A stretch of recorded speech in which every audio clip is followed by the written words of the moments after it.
Estás escuchando el libro más vendido.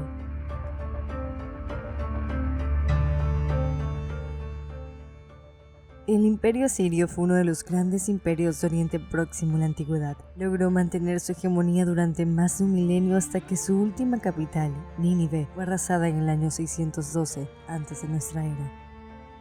La dureza con la que los asirios trataban a los pueblos conquistados fue la causa de que tanto babilonios como caldeos formasen una alianza para terminar con la opresión. Bienvenidos al episodio número 34 del libro más vendido. Hoy tendremos la profecía de destrucción de este imperio cruel y sangriento, 10 años antes de que ocurriera, en mano de Nahum, nombre que significa Dios consuela. Y es que su profecía consolaría a Judá y a Israel al conocer que su acérrimo enemigo sería quemado en llamas. Con los cinturones ajustados, iniciamos este viaje.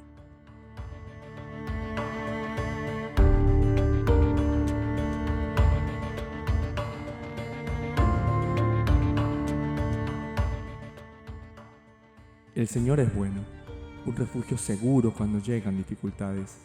Él está cerca de los que confían en Él, pero arrasará a sus enemigos con una inundación arrolladora.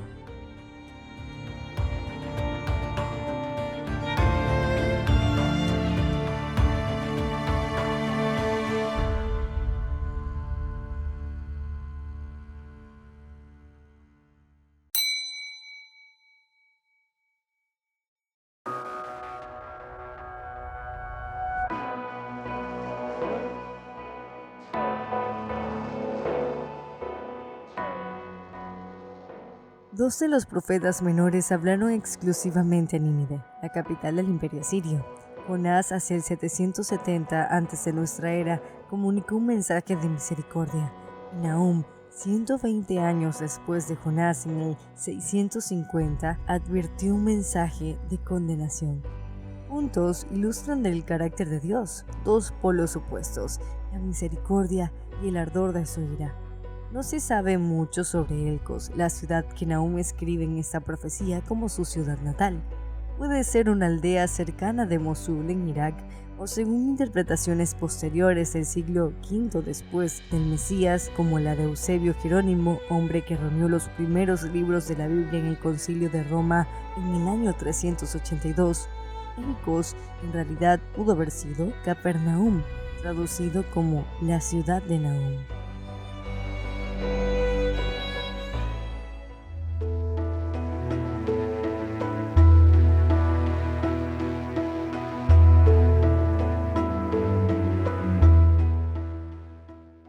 Existieron tres etapas en el imperio asirio: el imperio antiguo asirio, el imperio medio asirio y el imperio neo-asirio. Esta profecía se sitúa en la última etapa. Este periodo inició con Esarhadón en el 681 antes de nuestra era hasta el sitio por la coalición armada entre medos, babilonios y escitas contra Siria que duró 2 años. Finalmente fue derrotado en el 609 antes del Mesías. Bajo el mando de Esarhadón, el imperio alcanzó su más grande prosperidad. Conquistó a Egipto y lo hizo tributario, pero como en casi todos los reinos, siempre hay un final. Cuando su hijo Asurbanipal II lo sucedió, el lujo y la extravagancia consumieron la fuerza y el esplendor de la nación, quien desde siempre luchaba constantemente con sublevaciones en el imperio. En el año 612 antes de nuestra era, la coalición de los babilonios y medos marcharon sobre la ciudad de Nínive y la dejaron sola en la historia.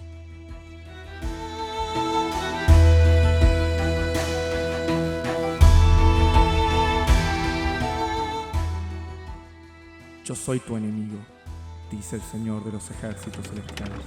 Tus carros de guerra serán quemados, tus jóvenes morirán en la batalla. Nunca más saquearás las naciones conquistadas. No volverán a oírse las voces de tus orgullosos mensajeros.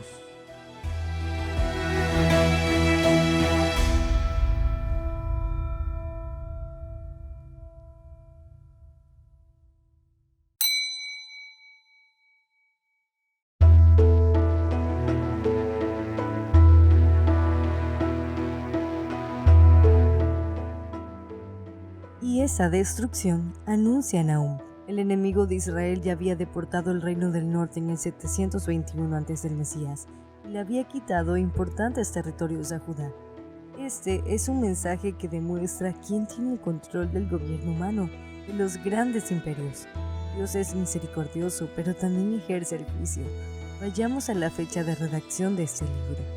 Aunque las desgracias de Asiria iniciaron en el 626 antes de nuestra era, el marco temporal que señala el libro va desde la caída de Tebas, ciudad egipcia en el 663 antes del Mesías, hasta la caída de Nínive, que tuvo lugar en el 612 antes de nuestra era.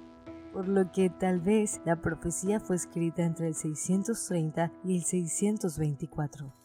Sofonías, otro profeta, también mencionó la destrucción de Nínive en el capítulo 2 de su profecía.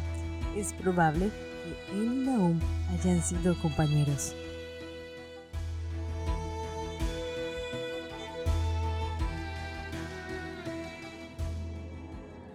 El Señor es lento para enojarse, pero su poder es grande y nunca deja sin castigo al culpable.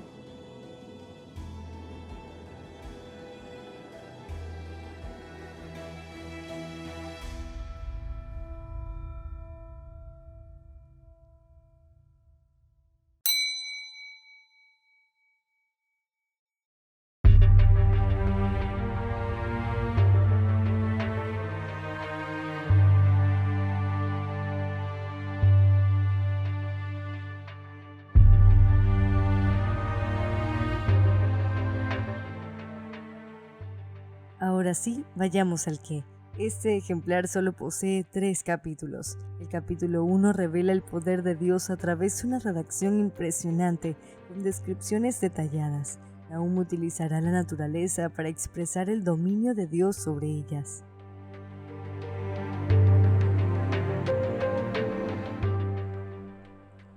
Ante la presencia de Dios, las montañas se estremecen y las colinas se derriten, y tiembla la tierra y sus habitantes son destruidos. ¿Quién podrá quedar en pie ante su ira feroz? ¿Quién podrá sobrevivir ante su furia abrasadora? Su furor arde como el fuego y ante él las montañas se desmenuzan.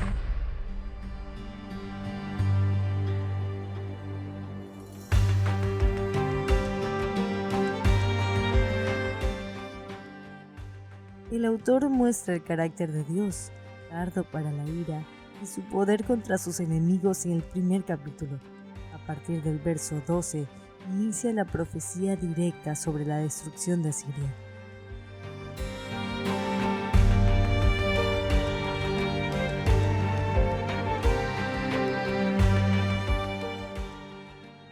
Esto es lo que dice el Señor. Aunque los asirios tienen muchos aliados, serán destruidos y desaparecerán, oh pueblo mío. Yo te castigué anteriormente, pero no te volveré a castigar. Ahora romperé el yugo de tu esclavitud de tu cuello y te quitaré las cadenas de la opresión asiria.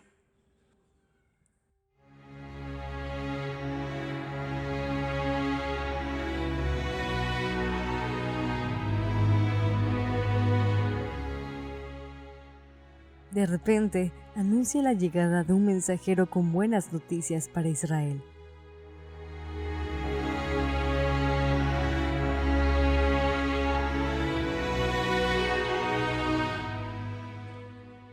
Miren, viene un mensajero sobre las montañas con buenas noticias. Trae un mensaje de paz. Celebra tus festividades, oh pueblo de Judá, y cumple todos tus votos, porque tus enemigos perversos no volverán a invadir tu tierra. Serán destruidos completamente.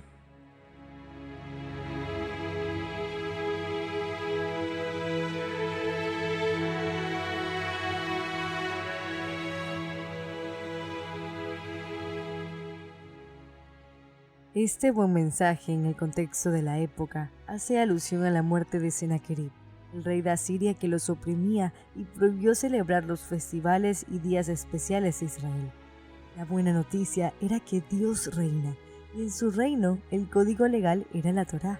Bajo la mirada en la que los apóstoles del primer siglo veían las profecías, esa buena noticia hizo referencia al Mesías, que traería un reinado de paz donde todo el sistema de la Torá se renovaría.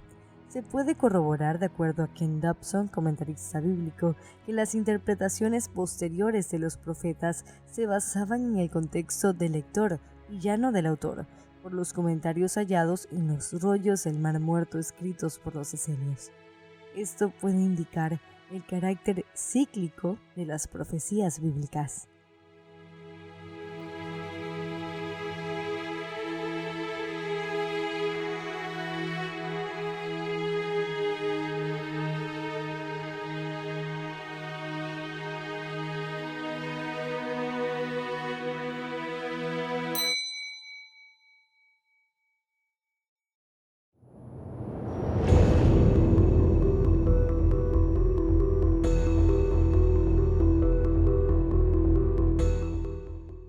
Nínive, tu enemigo viene para aplastarte.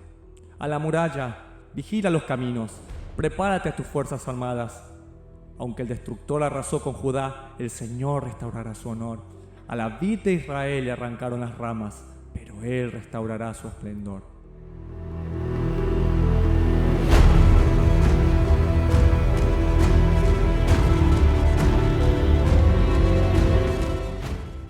Una frase repetida en 3 ocasiones en esta corta carta de 3 capítulos es «Yo soy tu enemigo». En primer lugar, Nahum lo expone de forma indirecta, le advierte a Siria «Tu enemigo viene». Luego, revela la identidad escribiendo «Yo soy tu enemigo».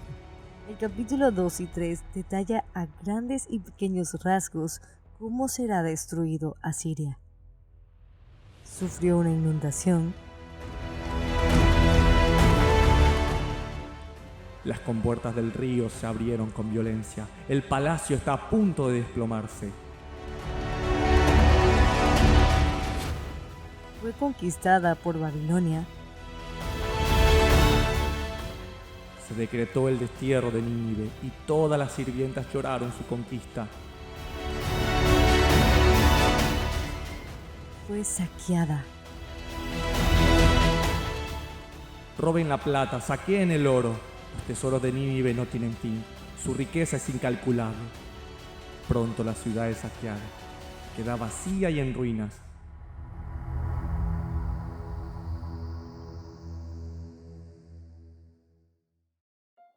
Es interesante saber que Asiria fue un imperio fantasma, inexistente, hasta que en 1845 fue descubierta por el abogado Austin Henry Layard, de acuerdo a National Geographic. Él quiso dejar su despacho en Reino Unido y recorrer las tierras del Próximo Oriente. Excavando la montaña de Nimrod se encontró cerámica, templos y palacios. En 1850, una inscripción revelaría la ciudad de Calhut, fundada en el siglo VIII a.C. y que se convirtió en la capital de Asiria bajo Assur-Nasirpal II en el año 879 a.C. Esta civilización, aunque parezca mentira, se había borrado del mapa cubierta de arena.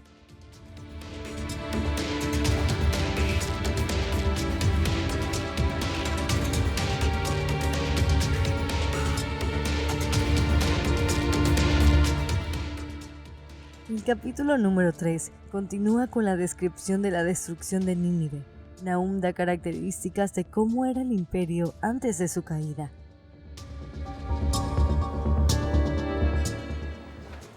Nínive, la ciudad hermosa e incrédula, la amante con encantos mortales, sedujo a las naciones con su belleza. Ella les enseñó toda su magia y hechizó a la gente por todas partes.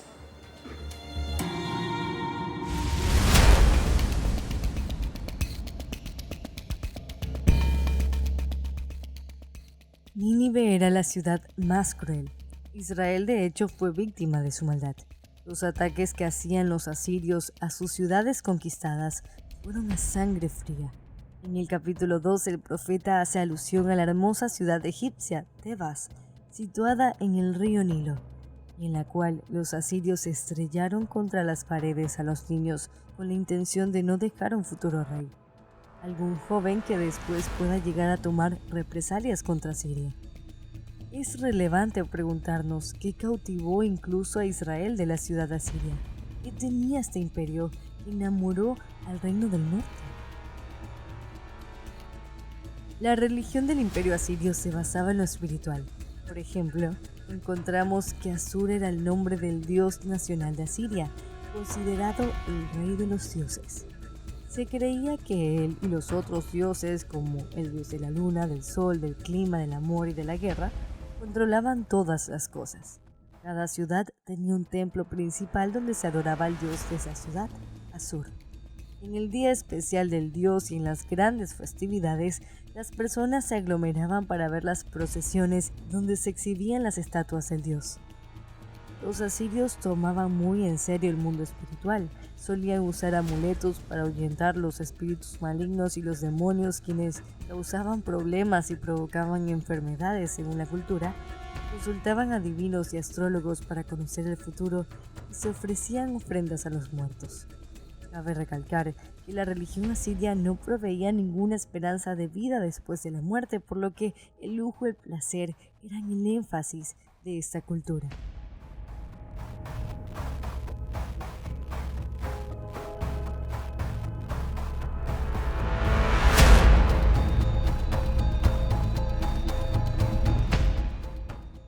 La caída de la ciudad sanguinaria sería una noticia que produciría una inmensa alegría al mundo que había sojuzgado tan despiadadamente a Siria, especialmente a Judá, de acuerdo al profeta Nahum. En el verso final, este profeta afirmó la perpetua desaparición de este imperio. Tus pastores duermen, oh rey asirio. Tus príncipes yacen muertos en el polvo. Tu pueblo está disperso por las montañas sin que nadie lo reúna. Tu herida no tiene remedio. Tu lesión es mortal. Todos los que se enteren de tu destrucción aplaudirán con alegría. ¿Dónde se puede encontrar a alguien que no haya sufrido tu constante crueldad?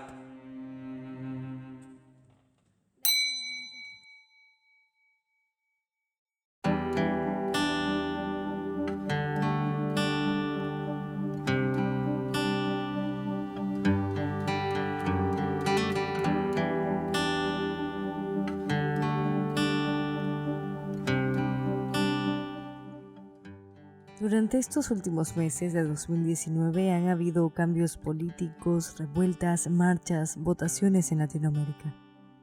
Nahum, este libro nos deja por sentado que el que tiene el poder para poner y quitar reyes es solo el Señor. ¿Quién es el que hace permanecer o no a una nación? Resulta interesante que todas las culturas de la antigüedad no tengan descendientes o que no se conserve algo de esa cultura hoy en día. No existe un pueblo asirio, por ejemplo. Pero la pregunta es, ¿por qué Israel no ha sido olvidado, sabiendo que esta es la cultura más antigua? ¿Por qué en la actualidad permanece? En búsqueda de esa respuesta, Herman Wouk, un judío novelista americano, quien murió además este año, en 2019, a los 104 años de edad, en su libro de no ficción llamado Este es mi Dios, dejó muy claro esa pregunta en 1967. Él escribió lo siguiente: en la legislación religiosa de acuerdo con la cual hemos vivido durante tanto tiempo, la mente moderna halla un sistema institucional, un tejo de hábitos de pensamiento y de conducta notablemente calculado para permitir a una pequeña nación, aun cuando se encuentre fragmentada entre otras naciones, seguir existiendo cuando todo parece confabularse para impedirlo. En la adversidad y en la desgracia, milenio tras milenio. En conclusión, Wouk afirma que lo que los ha mantenido existentes es la Torá, es su código religioso. Y a eso se refiere este libro. El Señor es bueno, un refugio seguro cuando llegan dificultades. Él está cerca de los que confían en Él, pero arrasará a sus enemigos. Esa es la evidencia que deja este libro. Entonces, ¿dependemos del gobierno que vaya a manejar nuestro país? La realidad es que no. Aunque estemos exiliados, tal vez perseguidos, aún así permaneceremos en la historia si el Señor así lo quiere. Y nuestros hermanos judíos, quienes sufrieron ataques terroríficos y asesinatos en masa durante la Segunda Guerra Mundial, son un ejemplo de esto. El rey David en el Salmo 16 dijo: «Manténme a salvo, Señor, porque tú eres mi refugio, tú eres mi dueño, y no hay para mí bien fuera de ti». Tal vez hoy aún no se han cumplido las promesas de nuestro Mesías y el reino del Hijo de David que esperamos, pero mientras eso llega, mientras Él vuelve, nuestra confianza en Él y nuestra esperanza no menguará. Y eso, amigos, esa es la buena noticia.